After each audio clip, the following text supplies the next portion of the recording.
My daughter lied directly to me. Mom, Hawaii is off. Money troubles. I trusted her, gave her my entire heart.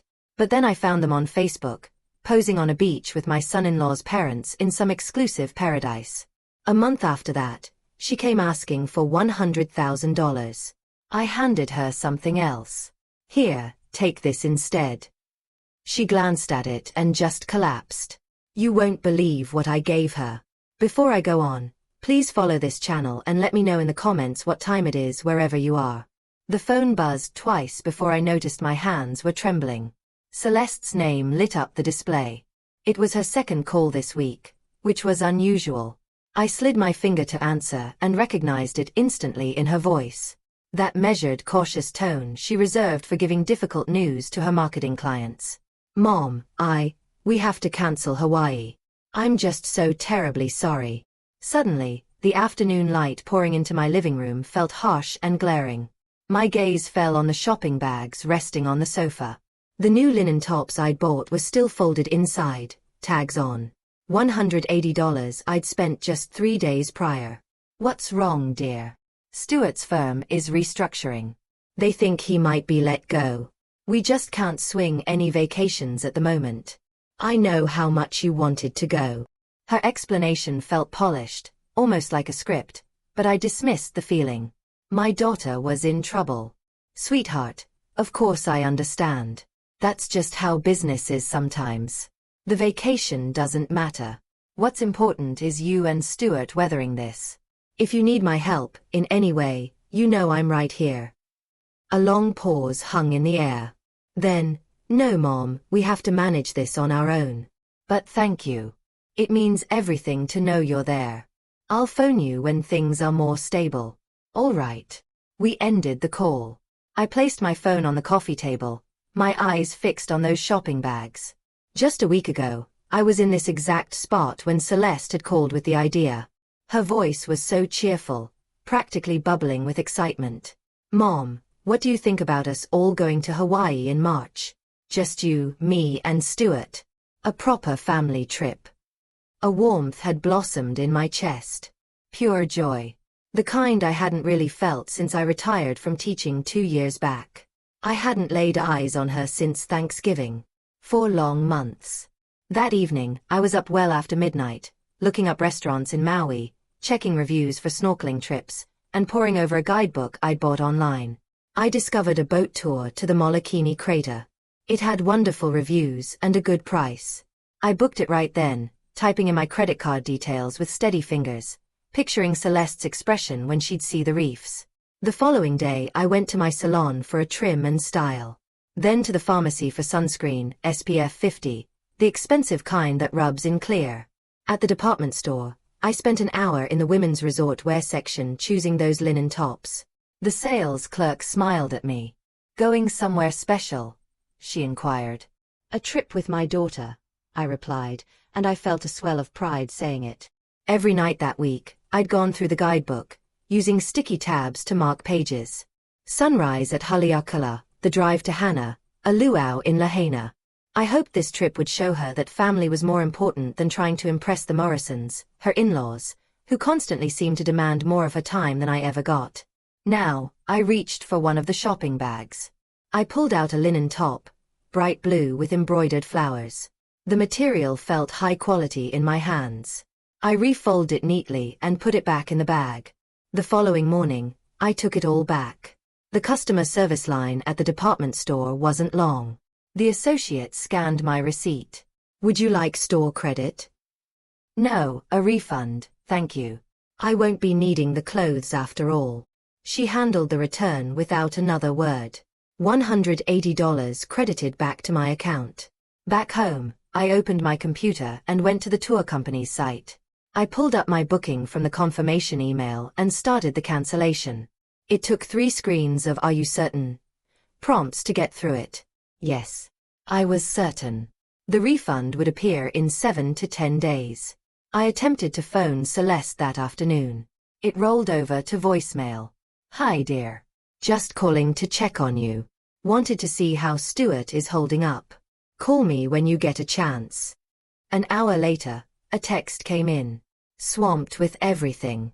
Will call soon. 2 more days went by. I tried calling again. Straight to voicemail. Another text message. Still sorting it all out. Talk later. By the time the week ended, I gave up calling. Her texts made it clear she wanted distance. I got that. When you're managing a crisis, sometimes you can't cope with anyone else's worry, not even your mother's. But as I sat by myself at the kitchen table that night, my phone screen up next to my teacup, I couldn't get rid of an unsettling feeling. I read back through her texts. All of them were short and non-specific. No returned calls, just these fast deflections. It had been 4 months since I'd last seen her. 4 months, and now this. I put down my mug. The house felt unnervingly silent. Outside the window, the Scottsdale sunset painted the sky in oranges and purples. I could hear my neighbors arriving home from their jobs, the sound of garage doors opening and shutting one after another down the block. Perhaps she'd put something on Facebook. I almost never used it. I couldn't even recall my last login. But that's where people shared life updates, wasn't it? Maybe I'd find something about Stuart's job, something to help me make sense of it all. I reached across the table for my laptop. The computer screen cast a blue light across my dim kitchen. Facebook took its time loading. I mistyped my password twice, then gave up and clicked, Forgot Password. It took 3 minutes for the reset link to show up in my email. I made a new password, entered it slowly, and pressed enter and my feed materialized. It was full of random updates from former colleagues at the school district. Pictures of grandkids I didn't know. Junk posts from groups I had no memory of joining. I scrolled, not searching for anything in particular, just needing some comfort. And then I found it. A post from Celeste. 6 hours old. It was a picture. Celeste and Stuart on a shoreline. The sun was setting behind them, bathing everything in a perfect, golden glow. Glenn and Nora, the Morrisons, were on either side of them. All 4 were grinning as if they'd just won the lottery. The caption said, "The most amazing family vacation. #Ohana time, #Hawaii dreaming." I just stared at it. I read the caption again, checked the timestamp. Posted yesterday. I clicked the picture, making it bigger until their faces took up the whole display. Celeste's smile was authentic, not the strained polite one she used for me at family dinners. This was pure happiness. Stuart had his arms slung around Glenn's shoulder. Nora was wearing a floral lei.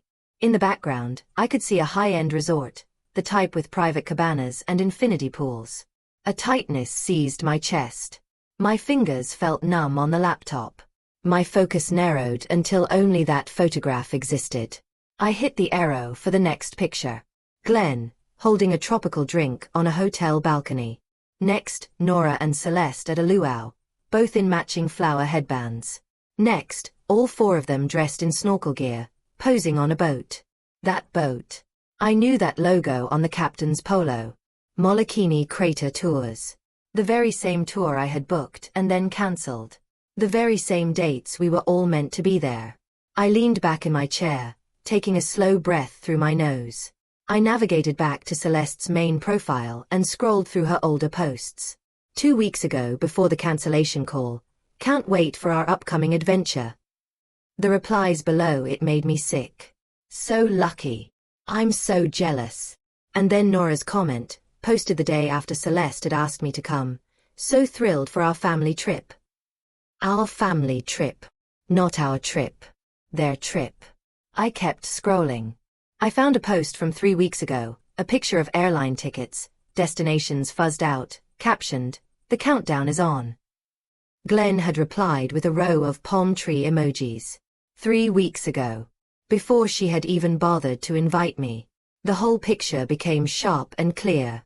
She had planned this getaway with the Morrisons from the start, then invited me as an afterthought. Maybe Glenn and Nora had pushed her, or maybe she felt she owed them. Then, she'd kicked me off the trip with that lie about Stuart's job, about money problems, about needing to manage it themselves. Stuart's job was secure. Their money was fine. That hotel in the picture was $400 a night, easy. They just wanted me gone. I didn't get angry.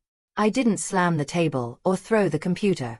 Instead, my years as a teacher, of calmly managing chaos, took over. Document everything. Evidence first.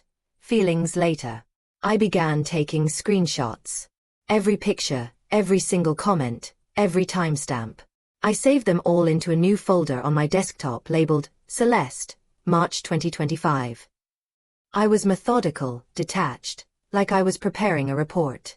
When I was done, I had 17 files in that folder. I shut the laptop with a soft snap and sat there in the dark. I hadn't even thought to turn on the kitchen lights. The sunset had completely vanished while I was absorbed in those pictures. I went over the facts with cold precision. 1. Celeste planned a trip to Hawaii with her in-laws. 2. She invited me as a secondary thought. 3. She intentionally uninvited me using a lie. 4. She went on the trip anyway with the Morrisons. Why? Was I not interesting enough for them? Too old. A reminder that Celeste's roots were different from their affluent Scottsdale crowd? Or maybe it was simpler. The Morrisons wanted their family trip. Just them, Stuart, and Celeste. And Celeste picked them over me.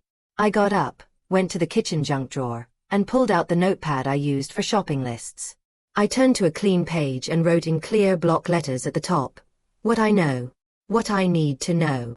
First item. Celeste is a comfortable liar. Why? What is she after? I said the words aloud as I wrote them, my voice sounding loud in the silent house. Don't call. Don't text. Don't reveal what I know. Wait. Observe. Learn. I shut the notepad and slid it under a stack of old mail in the drawer.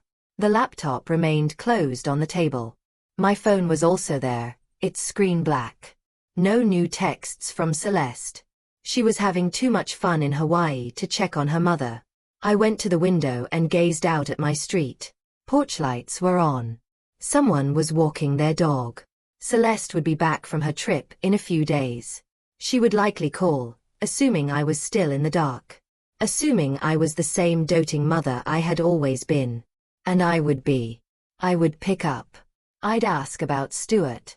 I'd say I understood completely. That family is what matters, and we could go to Hawaii some other time.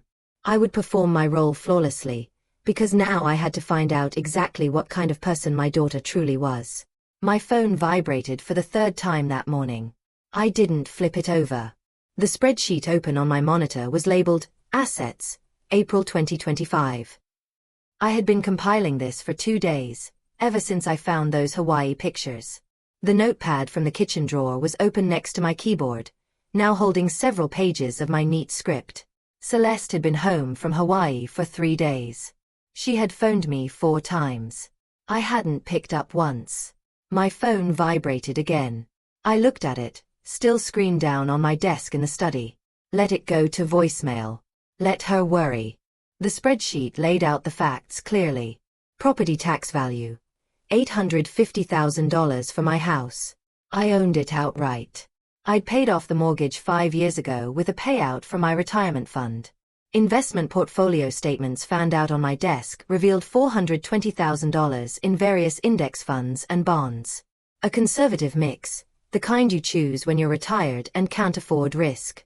My 403b rollover was at $380,000.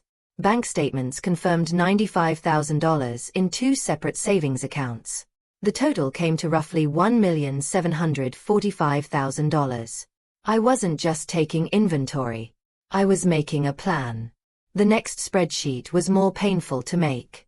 I named it, Gifts, Celeste Griffin Morrison 2017 to 2025. 8 years she'd been married, 8 years of emergencies. I dug through old bank records, clicking through my digital history. I located the wedding money, $25,000, a check from June 2017. I still had the scanned image. Pay to the order of Celeste Griffin for wedding expenses. $15,000 for her Honda back in 2019, when she'd phoned me in tears about her old car failing. $8,000 for new living room furniture in 2021. Mom, we're finally getting our first grown-up couch, the one we've wanted. But those were just the big items. I went through my Venmo account, finding one transaction after another. $2,000 for unexpected medical bills. $3,000 for Stuart certification class. Another $2,000 when their AC unit broke. $1,500 for emergency plumbing repairs. Every time, she had called with a desperate edge to her voice. Every time, I had sent the funds almost immediately. I added up the final total. $79,400 in 8 years. Almost $10,000 annually. Every single year for nearly a decade. The pattern was stark. I wasn't a mother to her. I was an ATM. The phone buzzed again. I looked at it this time. A new voicemail alert. The fourth one this week. I played it over the speaker. Mom, I'm starting to get really worried. You aren't returning my calls. Please just let me know you're all right. I'm going to come over this afternoon. Around 3 o'clock. I just need to see you're okay. I glanced at my watch. 2:47 p.m. 13 minutes. I saved the spreadsheets and closed the files. I put the notebook into my desk drawer and locked it. I went to the bathroom and looked at my reflection. I looked like I always did. Hair pulled back messily, reading glasses on a chain around my neck, my old, comfortable cardigan with the pockets stretched out of shape. The doorbell chimed at 3 p.m. on the dot. I looked through the blinds and saw Celeste's silver Lexus parked in my driveway. She was on the doorstep holding a cardboard carrier with 2 coffees. Her expression of concern looked rehearsed. I took a half-minute to steady myself, breathing deeply, smoothing all emotion from my face. I opened the door. Mom, I was so worried. She pushed one of the coffees at me. You haven't been answering. I've called 3 times this week. Are you all right? I'm fine, Celeste. I took the coffee cup but didn't sip it. Just been occupied with some things. You didn't have to come all this way. I moved aside.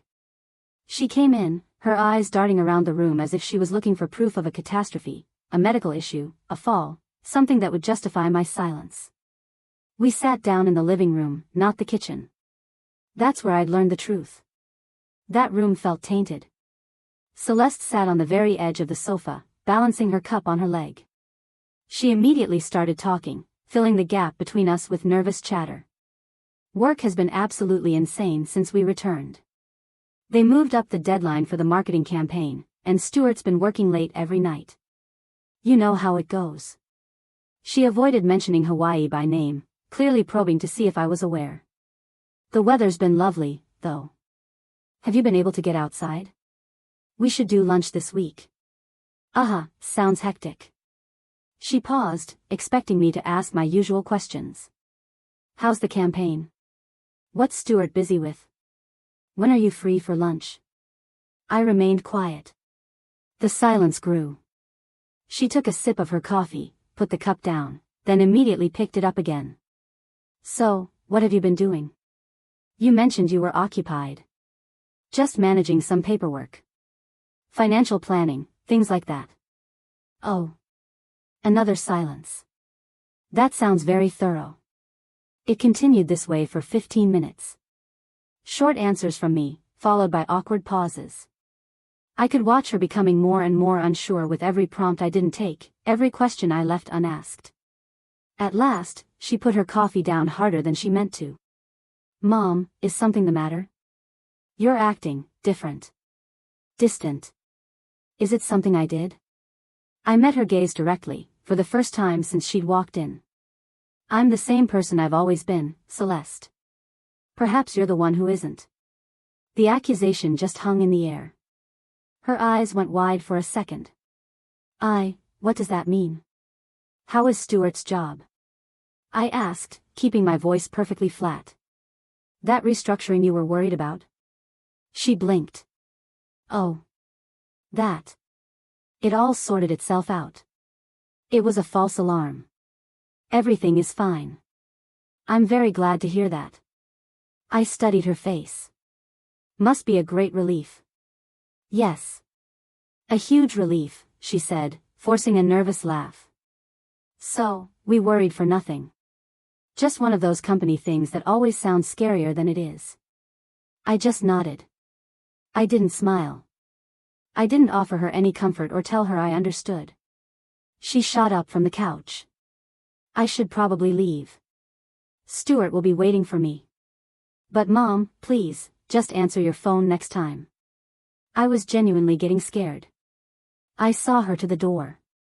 She paused on the porch, looking as if she wanted to add something. She thought better of it, got into her Lexus, and drove off. I stayed at the window, watching until the car vanished from view. Then I went back to my study. I unlocked the desk drawer, took out the notebook, and turned to a new page. I wrote "Next Steps" at the top. Underneath, I listed 3 things. 1. Legal consultation, trust attorney. 2. Asset protection plan.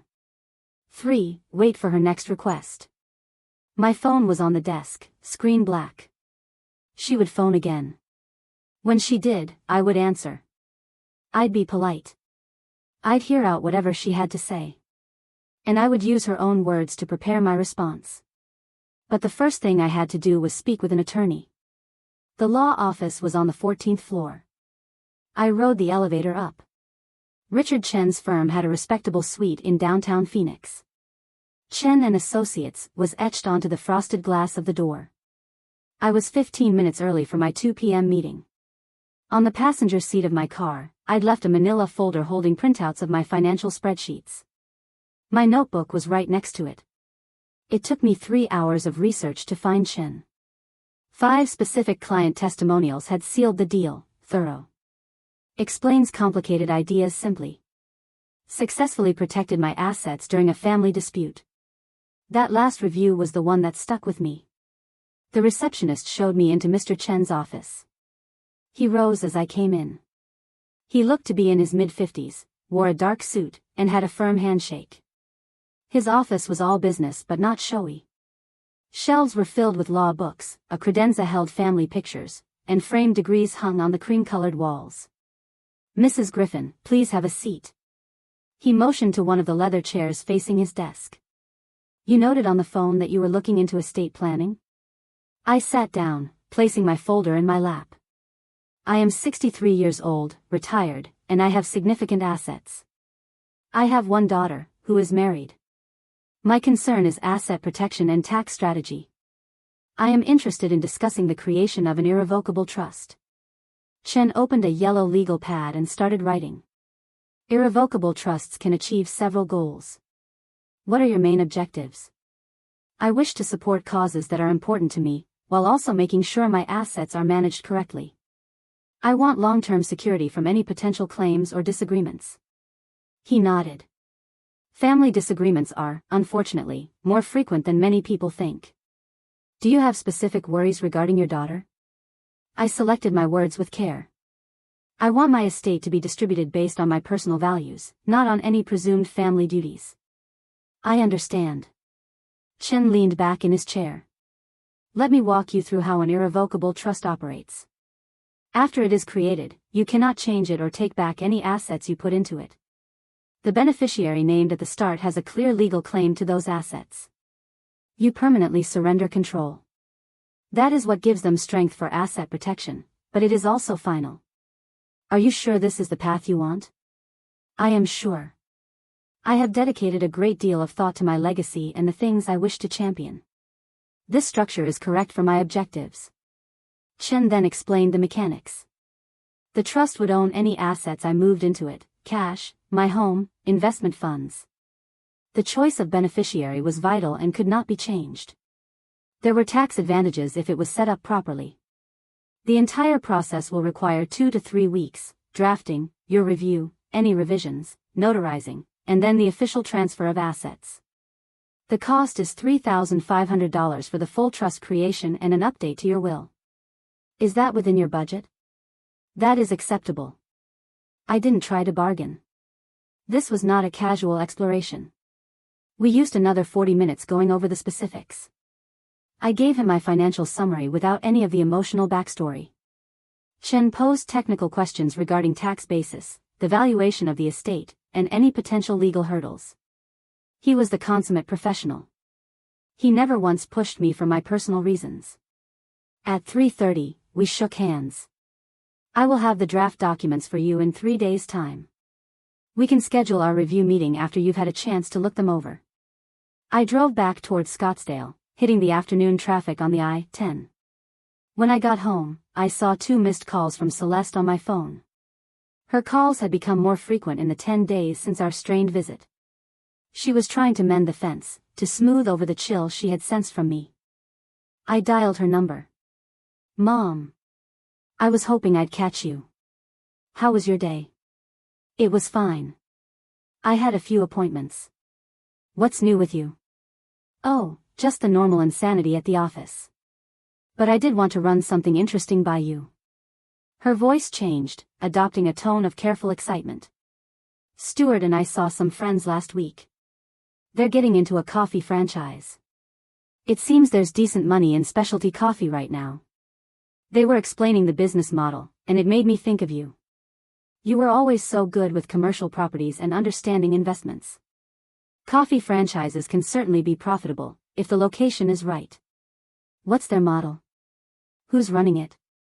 I don't have all the specifics yet, but it seems very solid. Locally roasted beans, a community-first focus, that sort of vibe. I'll get more information. We chatted for another 10 minutes. She inquired about my week, shared anecdotes about her colleagues, and mentioned Stuart in a casual way. The entire conversation felt almost ordinary. Almost. 3 days later, Mr. Chin sent the draft trust documents via email. I printed all of it, spreading the pages out on my kitchen table to review every line.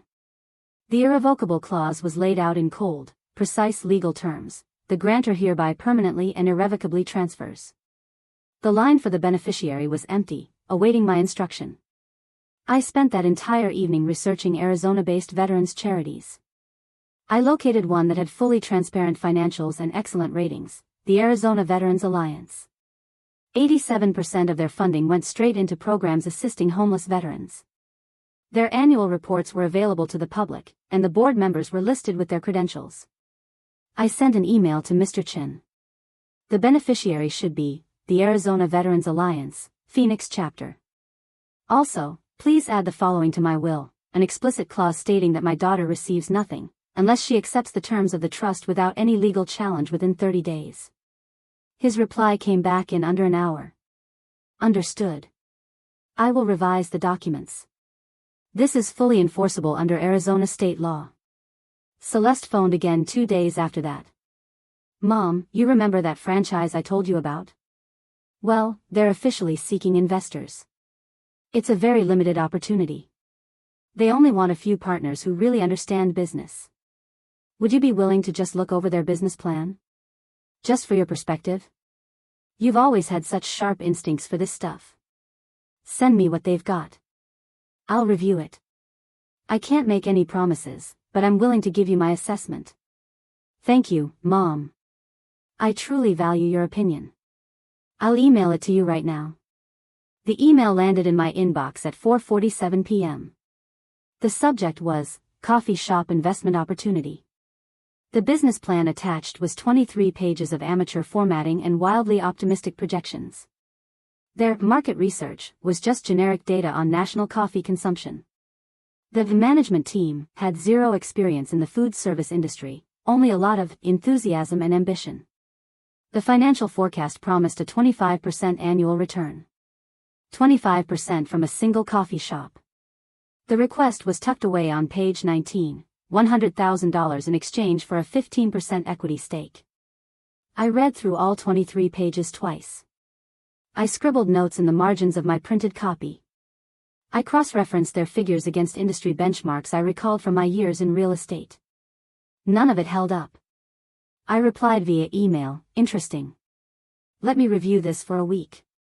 Her answer was back in 2 minutes. Of course, Mom, take whatever time you need. They did say they need a commitment by the end of the month, though. Other investors are apparently lining up. But no pressure. I just wanted you to have the first opportunity, since family always comes first. Family comes first. I snapped my laptop shut. The trust documents were in a folder on my desk. Mr. Chen was set to have the final, notarized versions ready in 10 days. April 25th. The printout of the business plan was nearby. Its ridiculous numbers practically glowed with warning signs. My phone buzzed. It was a text from Celeste. "Thanks, Mom, love you." I didn't answer right away. I let her wait. Let her anticipate. The deadline she'd given me was 3 weeks out, April 30th. My trust was scheduled to be finalized on April 25th. That left a 5-day buffer. The timing was flawless. If Celeste pressed for the money before the trust was legally sealed, I'd have to find a way to stall. If she waited too long, she might get suspicious. But if it all played out as I expected, with her request coming just after my assets were secured, it would be perfect that I checked my calendar, counting the days. End of the month, April 30th, trust finalization, April 25th. 5 days for her to make her play. 5 days to walk right into the trap. 2 car doors shut outside at the same time. She'd brought backup. I stood by my living room window and observed them as they came up the walk. Stuart was clutching a leather portfolio. They had clearly come to give a formal presentation. The early May sun was already intense, glaring off the pavement. Arizona's summer heat was on its way. My phone had vibrated that morning with a text from Celeste. "Can Stuart and I drop by this afternoon? We'd like to discuss that opportunity with you in person." The time had come for them to ask for the money. The trust documents had been officially finalized 2 days prior, April 25th, just as I'd planned. Everything was notarized, the assets were transferred. It was all locked away with legal finality. The manila envelope holding my copies was in my desk drawer. I knew precisely where it was. Celeste knew none of this. I opened the front door before they had a chance to ring the bell. Celeste embraced me, an overly affectionate hug, trying to smooth over the awkwardness from our last visit. Stuart shook my hand with a salesman's firmness. "Thanks for making time, Evelyn. We truly appreciate it. Coffee?" I walked toward the kitchen before they could reply. They got situated in the living room as I ran the water, measured out the coffee grounds, and listened to their muffled whispers. When I came back with 3 mugs, Stuart had already fanned documents out on the coffee table. The portfolio was open, displaying the same business plan I'd already torn apart, now with a few new, hastily added pages. Stuart started, his voice practiced and smooth. "Evelyn, we've been analyzing the specialty coffee sector very closely. The growth potential is remarkable, particularly in college-adjacent areas. Our friends have locked down a perfect location in Tempe, right by the ASU campus. Student foot traffic, young professionals, it's the ideal demographic." He pulled out a tablet and showed me a basic spreadsheet. "The investment we're proposing is $100,000, which buys a 15% equity stake.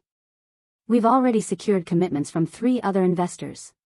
Our projections indicate we'll break even in 18 months, followed by 20 to 25% annual returns." I took a sip of my coffee. I let him talk. The franchise itself provides all-inclusive training and support. It's completely turnkey. The build-out, the equipment, the operating software, it's all part of the investment. We just need to finalize this funding round by the end of the month so we can sign the lease. I placed my mug down. Who is managing the daily operations? What is their restaurant experience? Stuart's facade of confidence wavered. The franchise gives extensive training. They guide you through the entire process. That's not what I asked. Who specifically will be on site every day, making managerial decisions and handling the staff? Well, our friends, the main investors, they're fully committed to being hands-on. And their background. Previous management in food service. They're highly motivated entrepreneurs. The franchise system is built to. And the lease? What are the terms? How much of that is covered by this initial investment versus the ongoing operational budget? Celeste cut in, reaching for my hand across the table. "Mom, I know you're just being thorough. That's why you're so smart. But this is about something more than just figures on a page." Her voice dropped to a softer register. "Stuart and we've been talking a lot about our future. About finally starting a family. This investment, it could give us the security we've been looking for. Your grandchildren could grow up knowing their grandmother helped build something real for them. It was the first time she'd ever mentioned grandchildren. It was a blatant manipulation, but she delivered it with just enough staged sincerity that someone who didn't know the truth might have bought it. I looked straight at her, trying to gauge if she even believed her own performance. Starting a family is a major step, which is exactly why this needs to be looked at so carefully. $100,000 is a significant amount of money. Stuart, sensing a chance, jumped back in. If you have specific concerns, maybe we can get them answered now? The timing is just very tight. The other partners need our confirmation by month's end. If we can't commit, they'll have to move on to someone else. Then they will have to wait 1 week for my decision. I kept my voice flat. That's perfectly reasonable. If this opportunity is as solid as you say, it will hold up for 7 days of proper due diligence. Celeste's expression crumbled. She had clearly banked on immediate enthusiasm, or at least a quick agreement. Mom, but 1 week. That is my final decision. Stuart snapped his portfolio shut with a bit more force than necessary. Celeste gathered her tablet, her motions stiff and angry. At the door, she hugged me again. I barely reciprocated. Please, just really think about it, she whispered. This isn't just about a business. It's about believing in us. In our future. I will give it all the consideration it requires. I'll call you in 1 week. I watched from the window. They sat in their car, not leaving right away. Celeste was gesturing wildly. Stuart's jaw was clenched, his hands gripping the steering wheel. They were, no doubt, arguing about what went wrong, why I hadn't immediately leaped at the chance to finance their future. Finally, the car pulled away. I went back to my study and unlocked the desk drawer. The manila envelope was right where I'd left it. Inside were the trust documents, clearly showing my house title transferred to the Arizona Veterans Alliance. 65% of my liquid assets were now locked away in that irrevocable structure. My will was revised, containing the explicit conditions. All of it had been finalized 2 days ago. She had come asking for $100,000. I had just ensured she would receive exactly what she had earned. I took out my phone and carefully typed a text. I've made my decision. Come by on Friday afternoon. Come by yourself. Just you and me this time. I read it over twice. I hit send. Her reply came in less than a minute. Okay, Mom. Just us. Thank you for thinking about this. See you Friday. She thought I was going to say yes. She thought, just us, meant a private, tender moment where a mother would help her daughter achieve her dreams. She had no idea what was actually waiting for her in that envelope. Friday was 3 days away. 3 days for her to feel certain, to picture that money as hers, to believe her manipulation had finally paid off. And then I would hand her those documents. The envelope lay on the table between us like a piece of evidence. I had spent the morning rearranging the room. 2 armchairs, facing one another across the coffee table. Not the relaxed sofa arrangement from their last visit. This required formality. The manila envelope was placed in the exact center, a silent accusation. The Friday afternoon sun sliced through the blinds. Her Lexus pulled up right on time. She was eager. I took a deep breath, not out of nervousness, but of readiness. Celeste came in with a bright smile, hugging me with what she probably thought was convincing warmth. It's been such a nice week, Mom. This weather is just perfect. She sat down, her eyes immediately flicking to the envelope, but she didn't comment on it. She began her prepared speech. I've been thinking about what you said, about being careful. Stuart and we really value you taking this so seriously. It just shows that you respect our judgment. I held up my hand, gently, stopping her. Before we discuss any investments, Celeste, I need to talk about something else. I've also been thinking a lot this week. About family. About values. And about what happens when trust is destroyed. Her smile faltered. This was not the conversation she had practiced for. Sure, Mom. What's on your mind? When you cancelled our trip to Hawaii, you told me Stuart's job was at risk. That you were having financial problems. I believed you. I kept my voice steady, calm. And then I saw your posts on Facebook. You were in Maui. On those exact dates. With Stuart. And with Glenn and Nora. You weren't in financial trouble. You simply didn't want me to be there. The blood drained from her face. Mom, I can explain that. It wasn't like that. Glenn and Nora, they surprised us with the tickets. It was all very last minute. I just didn't want to hurt your feelings by telling you we picked their invitation over yours. Stop. I didn't raise my voice. Stuart's job was fine. The pictures showed a luxury resort, snorkeling trips, luau's. There was no financial stress.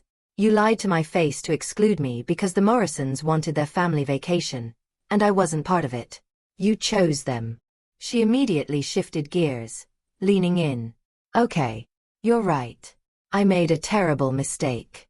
I am so sorry. But Mom, that was months ago. Can't we please move on? This investment, this is about our future. It's about you believing in us. You want $100,000 for an investment that Stuart couldn't defend when I asked two basic questions. An investment with impossible returns, no professional management, and a fake deadline to pressure me. I picked up the envelope. You came here expecting me to write you a check, just like I always have. I slid it across the coffee table. I'm not giving you $100,000, but I am giving you this. Take it instead. Confused, she opened the flap. She pulled out the stack of notarized documents and began to read. Her lips moved as she silently formed the words. Irrevocable trust. Arizona Veterans Alliance. Transfer of property and assets. The confusion turned to comprehension. The comprehension turned to pure shock. This says you transferred the house. Her voice was high and thin. $650,000. To a charity. What's the date on this? April 25th. 5 days before you and Stuart came here to ask for the money. She flipped through the pages frantically, her hands shaking. She found the copy of the will. Everything, it all goes to this veterans group. I get. She looked up, her eyes wide with disbelief. I get nothing. Read it again. There is a conditional provision. But she wasn't reading. She stood up abruptly, the papers fluttering from her lap. Her legs seemed to buckle. Mom, what did you do? Why would you? This is crazy. You can't just. She grasped for the back of the chair, missed, and stumbled sideways. She collapsed onto the sofa, not fainting, but utterly overwhelmed, sitting there with her head buried in her hands as the legal documents lay scattered on my floor like shredded promises. I remained standing, looking down at her. You chose the Morrisons' approval over your own mother. I chose to put my support behind something that actually values it. Veterans who served this country. Not a daughter who lies to me. She looked up, and all the manipulation was gone from her face, replaced by the raw, ugly realization of her loss. Can you change this? Can you undo it? No. That's what irrevocable means. It is done. The silence in the room was heavy. Outside, I heard a neighbor's sprinkler system click on, life carrying on as normal while her world fell apart. Finally, her voice came out, small and hollow. Stuart and his parents, they're going to, when they find out, that is your problem to manage, Celeste. Not mine. She got to her feet, shakily. She left the papers all over the floor and walked to the door without taking the envelope. Celeste. She froze, her hand on the doorknob, but didn't look back. The documents you dropped. They mention a conditional provision. $50,000, after my death. It's yours, if you accept the terms of the trust without any legal challenge. Read the last page. She didn't answer. She just opened the door and left. I went to the window and watched her get into her car. She sat there for 5 full minutes before she started the engine. She was calling someone, Stuart, I assumed. Or maybe Glenn. Breaking the news. I could imagine the conversation, the disbelief, the fury that would erupt. Let them be furious. Let them make their plans. The trust was permanent. The law was on my side. I turned from the window and began to calmly pick up the scattered documents from the floor. Each page was a testament to months of careful planning, solid legal work, and one unassailable truth: actions have consequences. Even for daughters who forget where they came from. Her car remained in my driveway for 7 minutes. I timed it. I stood there at the window, holding the papers I just gathered.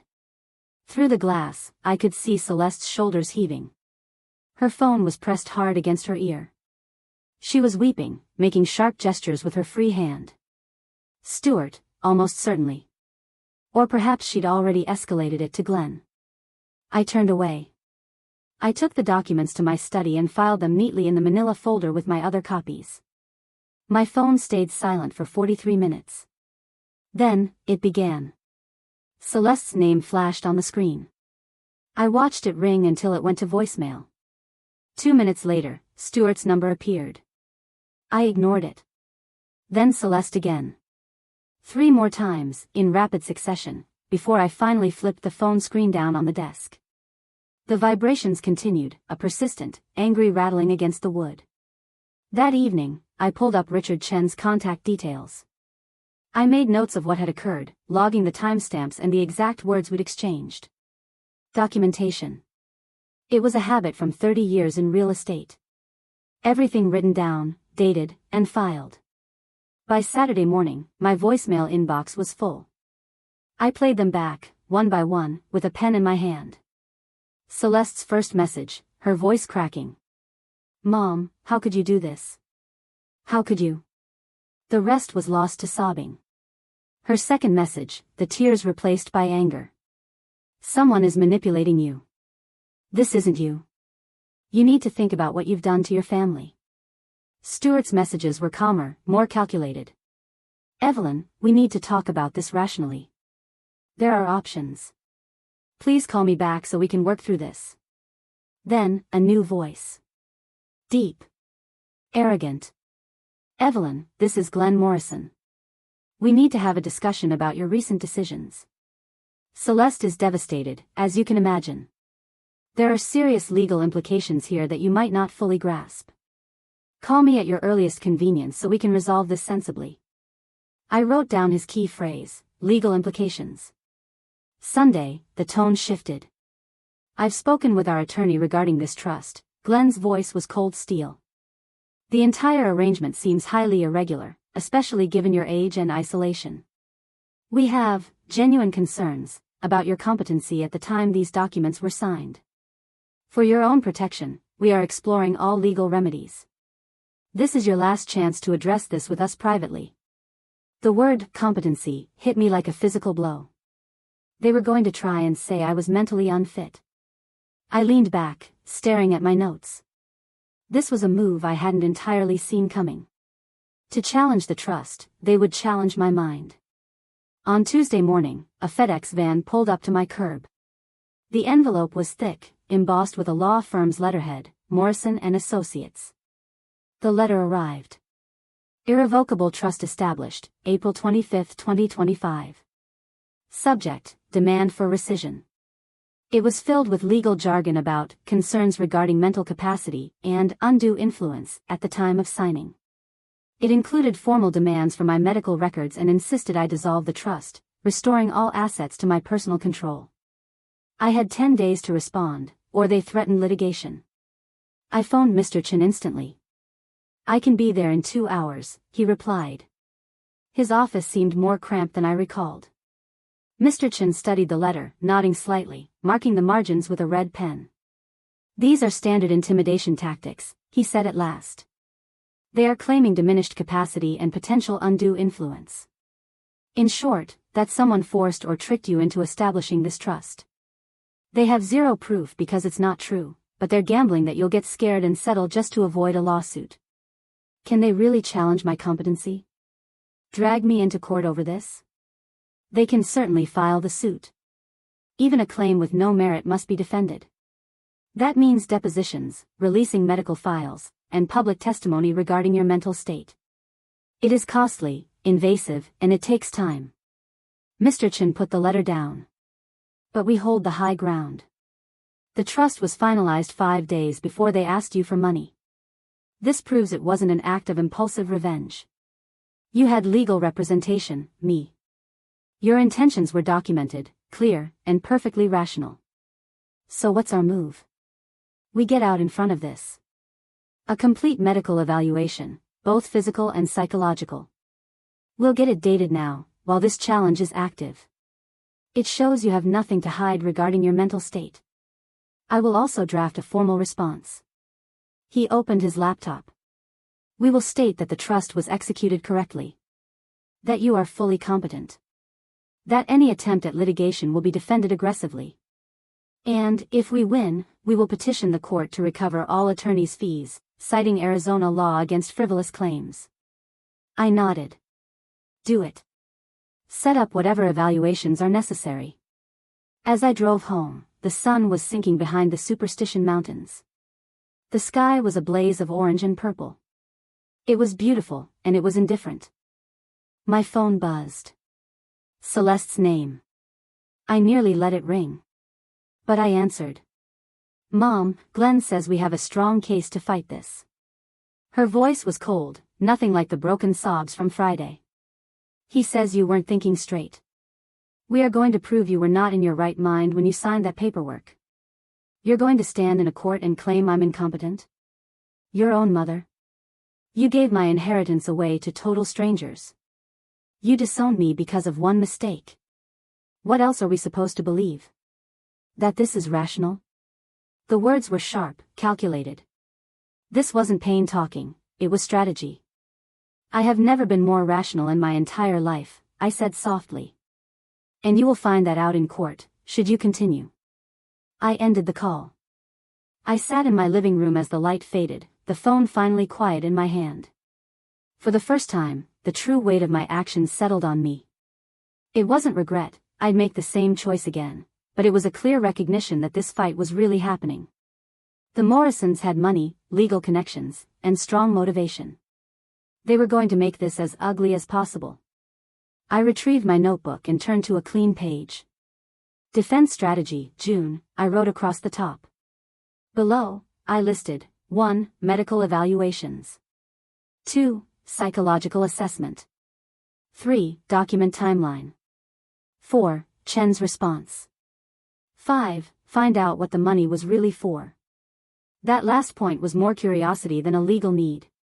The story about the coffee franchise had been flimsy from the moment she'd said it. What were they really going to do with $100,000? What was Glenn's actual objective? The third doctor in 10 days asked me, have you been feeling confused lately? No, I said, and ticked the box on the form. No confusion. It was early June. I was in another medical waiting room, filling out forms for my third evaluation. The clipboard was a checklist of symptoms: depression, anxiety, memory issues. I went straight down the list, checking no in every single box. The first visit was with my primary care doctor, full physical, complete blood panel, cognitive screening. The second was a neurologist for a detailed assessment, memory recall tests, and an evaluation of my executive function. Now, I was seeing a psychologist for a comprehensive mental status exam. Every time, they asked the same question: why are you here? And every time, I gave the same answer: my family is claiming I'm mentally incompetent. I require documentation that proves I am not.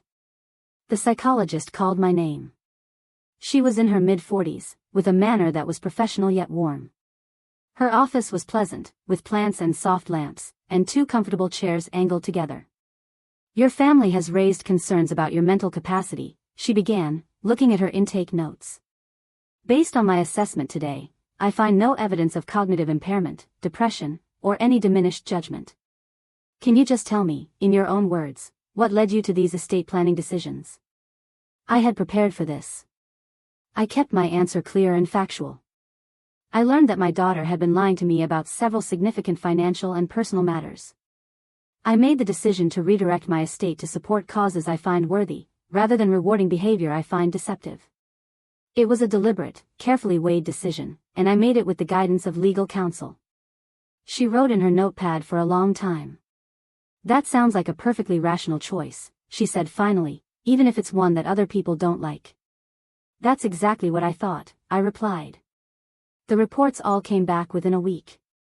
My physical health was excellent for a 63-year-old. All vitals were normal. No medications that would affect cognition. From the neurologist, mini mental state examination score 29 out of 30. I missed 1 point for the exact date, which they said was acceptable. No signs of dementia or cognitive decline. From the psychologist, a detailed report concluding, patient demonstrates clear logical thinking, appropriate judgment, and is fully aware of her decisions and their consequences.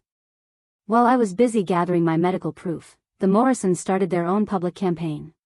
My former colleague from the school district, Tom Bradley, called me on a Wednesday. "Evelyn, I just forwarded you something. Check your email." I opened my inbox. It was a screenshot of a Facebook post Celeste had made 2 days ago. Sometimes the people you love the most need help they refuse to accept. It's heartbreaking to watch a parent struggle with difficult decisions. Sending strength to all of you dealing with aging family members. The comments below it were predictable, so sorry you're dealing with this. Thinking of you. Praying for your family. She didn't have to use my name. People are gossiping, Evelyn, Tom said over the phone. Glenn Morrison has been holding court at the country club, telling anyone who will listen that you've lost your grip and are giving your estate away to random groups. People who don't know you are starting to buy it. It's far more complex than Glenn is letting on, Tom.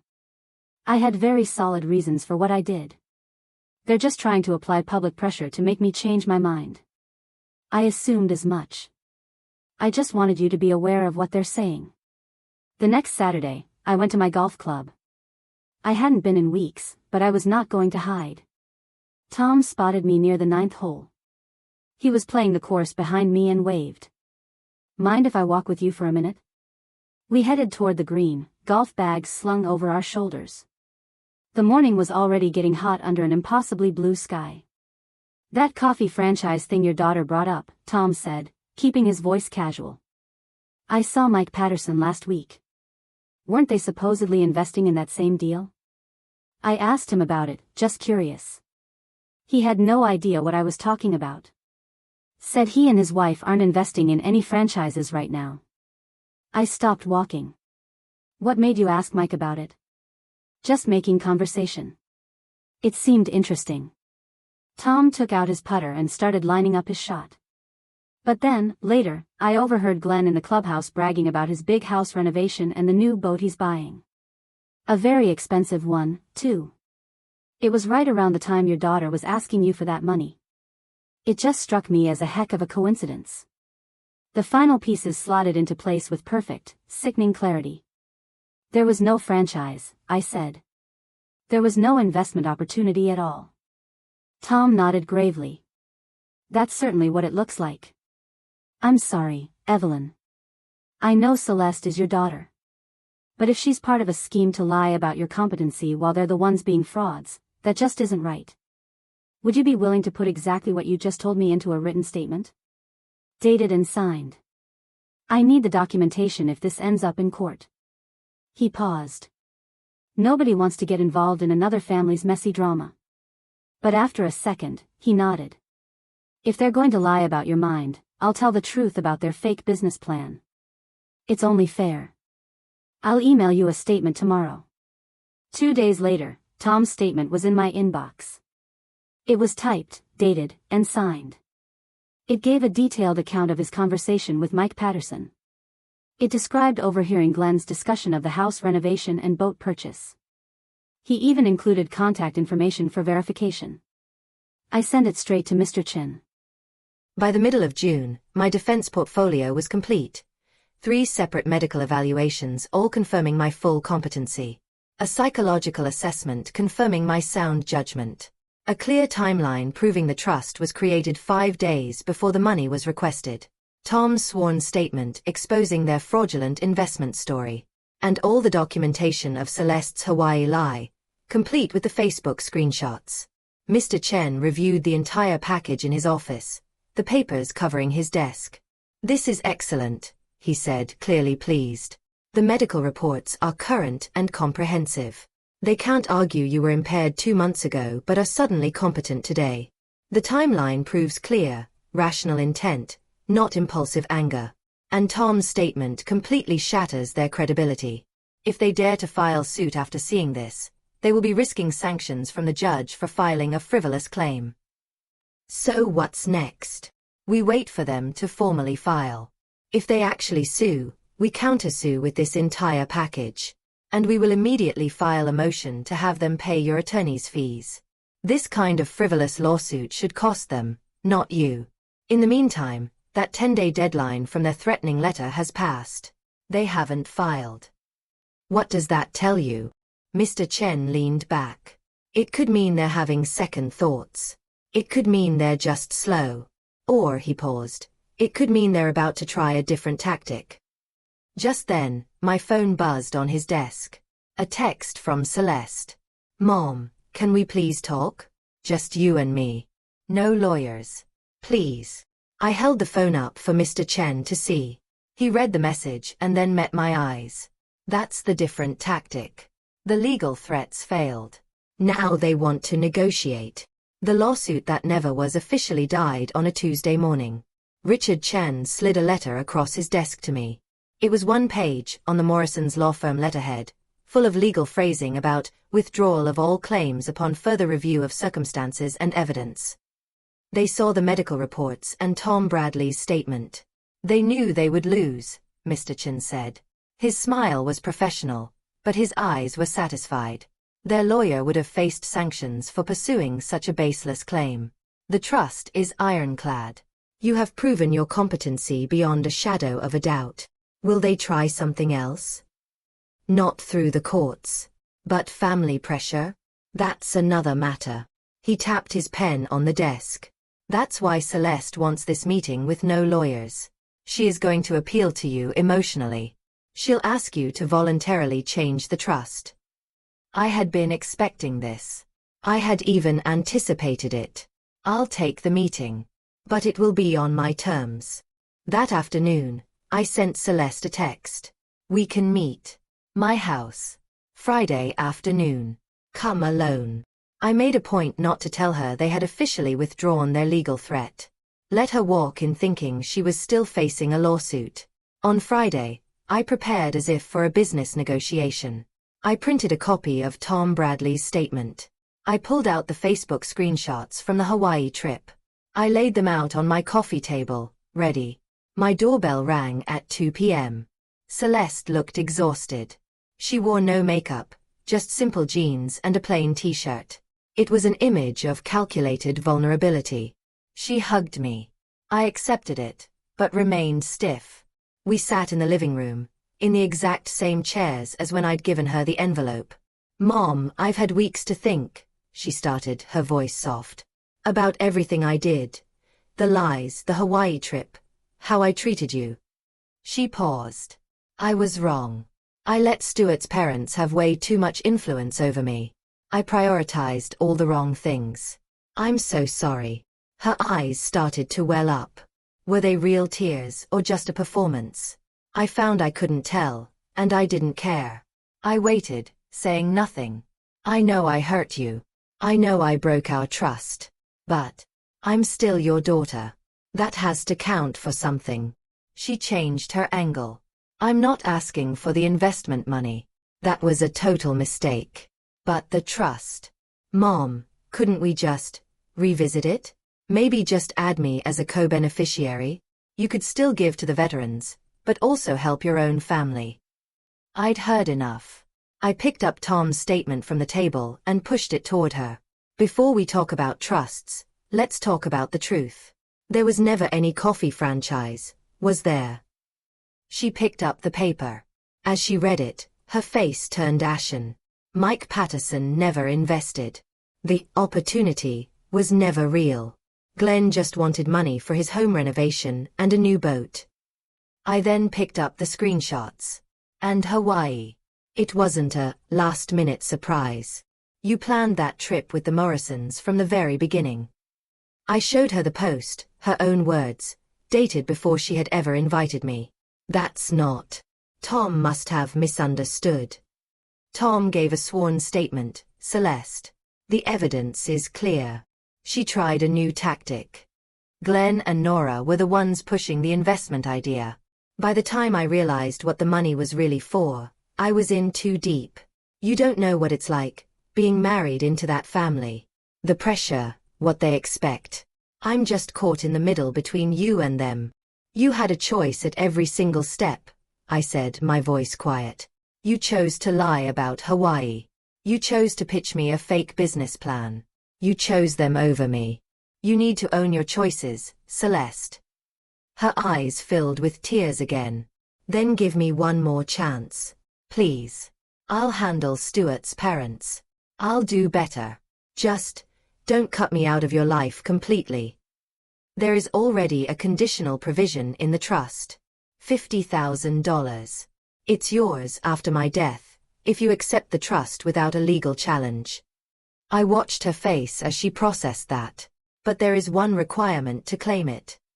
What requirement? You will come back to this house with Stuart, Glenn, and Nora. You will confess out loud that the Hawaii trip was planned to exclude me from the start, and that the investment was a fake scheme. You will tell the truth in front of all of them, with my attorney present as a witness. She flinched as if I had struck her. That's humiliation. You want me to destroy my marriage? Glenn and Nora will never forgive me. Stuart will. Stuart will finally hear the truth about the woman he married and about what his parents did. Whether that destroys anything depends entirely on what your relationships are actually built on. She was shaking now, the submissive act completely gone. You're just punishing me. This isn't about justice or lessons. You're just being bitter and vindictive. I am giving you a choice, I said, remaining seated. The truth and $50,000, or your lies and nothing. It's your decision. $50,000. In exchange for destroying my relationship with my in-laws? That's not a choice.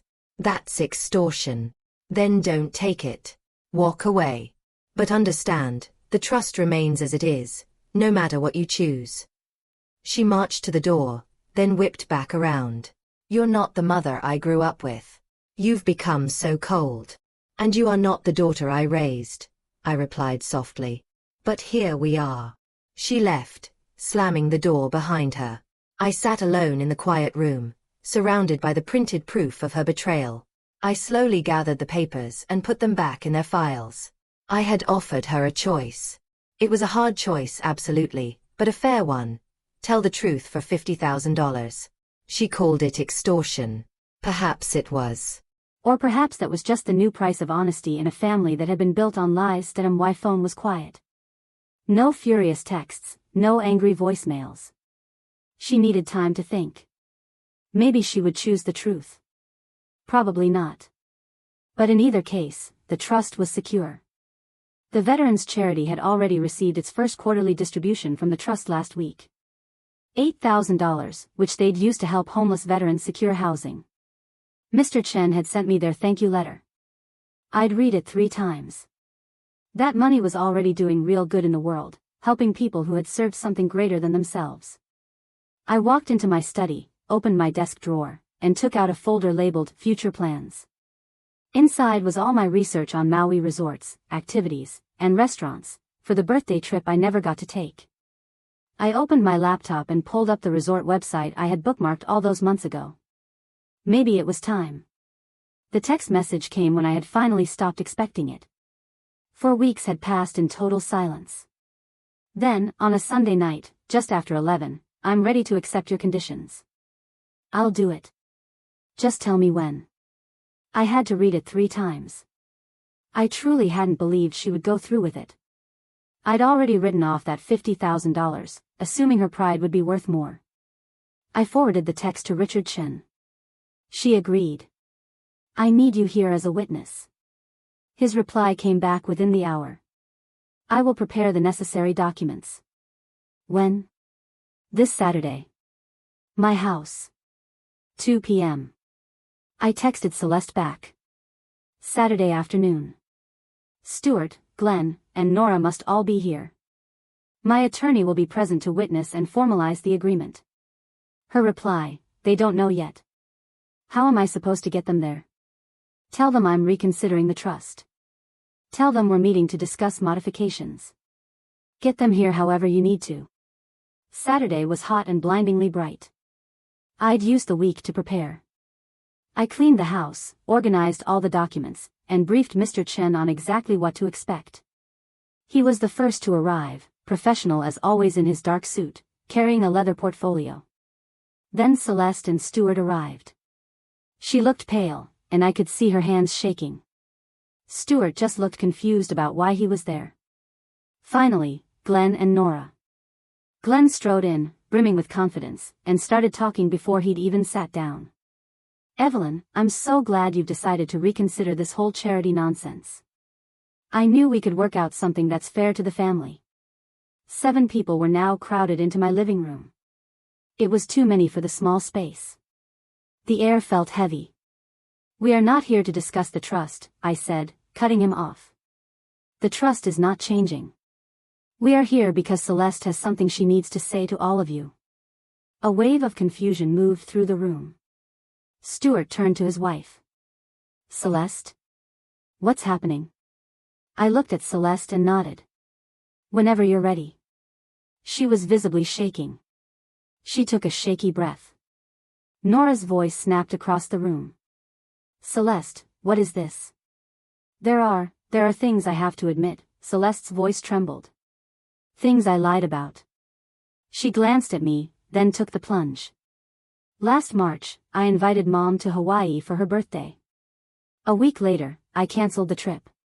I told her we had financial problems. That was a lie. We went to Hawaii on those exact dates, with Glenn and Nora. It was planned that way all along.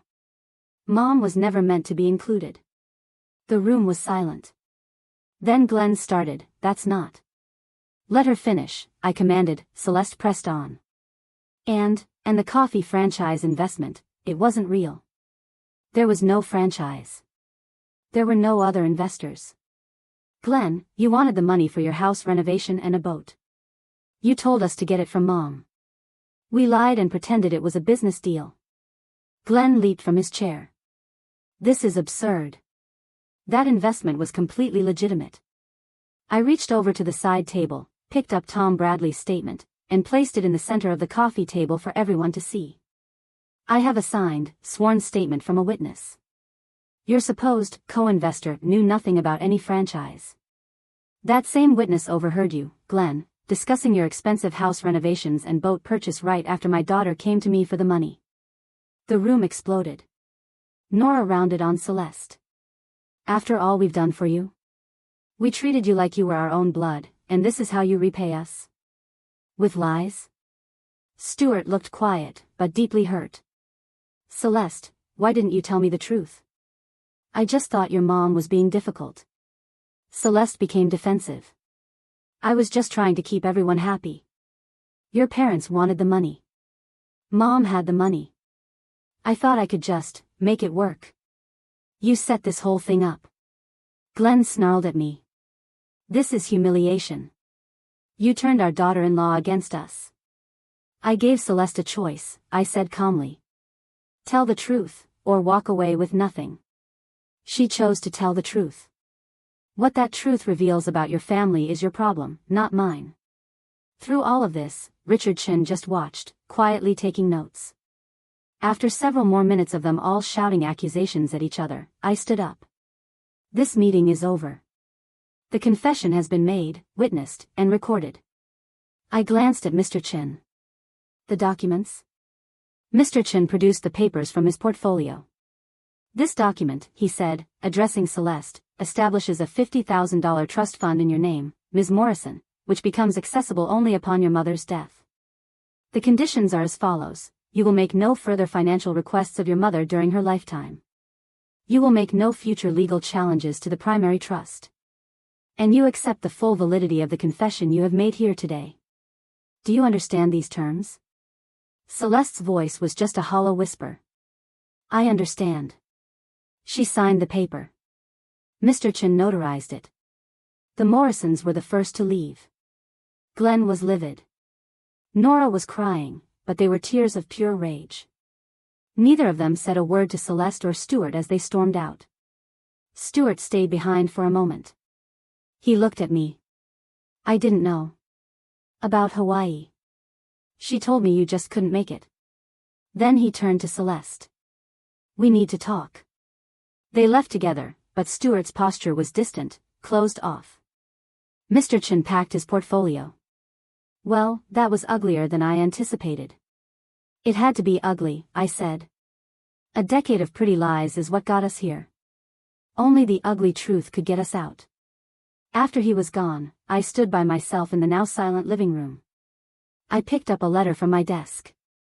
It was from the Arizona Veterans Alliance, thanking me for the recent quarterly distribution, which had helped secure permanent housing for 3 homeless veterans.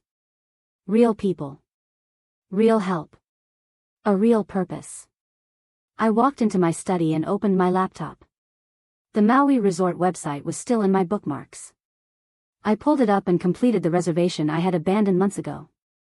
1 person. Ocean view room. Mid-September. I added the snorkeling tour at the Molokini crater. I made a dinner reservation at the restaurant known for its sunset views. It was everything I had planned for my birthday trip, now rescheduled just for me. Alone. The confirmation email appeared. Hawaiian Airlines, seat 12A, window. 1 passenger, Evelyn Griffin. I stared at the screen and let myself have a small smile. 63 years old, and I was finally understanding that freedom isn't something you're given. It's something you take. 1 decision at a time. The house felt peaceful. Not empty. Peaceful. Next month, the Veterans Charity would get another payment. Mr. Chen called it meaningful impact. I just called it money that was finally doing some good in the world, instead of just financing more lies. I printed my Hawaii itinerary and put it in a folder on my desk. September in Maui. The sunrise from Haleakala, the snorkeling, fresh fish dinners while watching the sunset. I would be alone, but I wouldn't be lonely. I would be free from the crushing weight of other people's expectations. My phone remained quiet. No texts from Celeste. No calls from Stuart. No more threats from Glenn. That silence, in itself, was a victory. I walked to my window. The Arizona sun was setting, painting the desert in shades of gold and red. It was beautiful and harsh, both at the same time. Just like the truth. I had won. Not by destroying them, but by refusing to let them destroy me. Not by getting revenge, but by taking back control. They could have their anger and their blame. I would keep my integrity. And my ticket to Maui. It seemed like a fair trade.